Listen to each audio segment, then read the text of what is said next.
প্রতিদিন যে কী রান্না করব সত্যিই কিন্তু বুঝে উঠতে পারি না।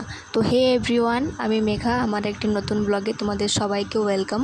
তো এদিকে যেহেতু আজকেও ছিল মাছ, তো সেগুলোই আমি নুন হলুদ মাখিয়ে এদিকে একটা একটা করে ভেজে নিচ্ছি। এটা ছিল কালকের একটা ব্লগ, কিন্তু সময়ের অভাবে আমি ভিডিওটা আর কি এডিট করতেও পারিনি, ভয়েস ওভারও দিতে পারিনি, তাই আর কি পোস্ট করা হয়নি। তো যাই হোক, এদিকে কিন্তু আমি কেটে নিয়েছি কাঁকরোল। কাঁকরোল কিন্তু আমার প্রায় দিনই থাকে, কারণ এটা খেতে আমার অনেকই ভালো লাগে। তো প্রায় প্রতিদিনই আমি কিন্তু এটা করি। তো এইদিকে আমি সবগুলো হালকা করে ভেজে নিয়েছি, বেশি ভাজলে কিন্তু ভালো লাগে না, হালকা কাঁচা কাঁচা থাকলেই কিন্তু আমার খেতে বেশি ভালো লাগে।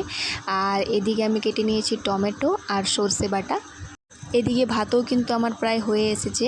তো আজকে যেহেতু আমি মাছটা ঝোল করব না, সর্ষে দিয়ে করব, তো তেলের মধ্যে আমি কিন্তু টমেটোগুলো দিয়ে দিয়েছি। এবারে দিয়ে দেবো একটু হলুদ আর একটু নুন, ব্যাস। এবারে আমি কিন্তু টমেটোগুলো ভালো করে ভেজে নেব।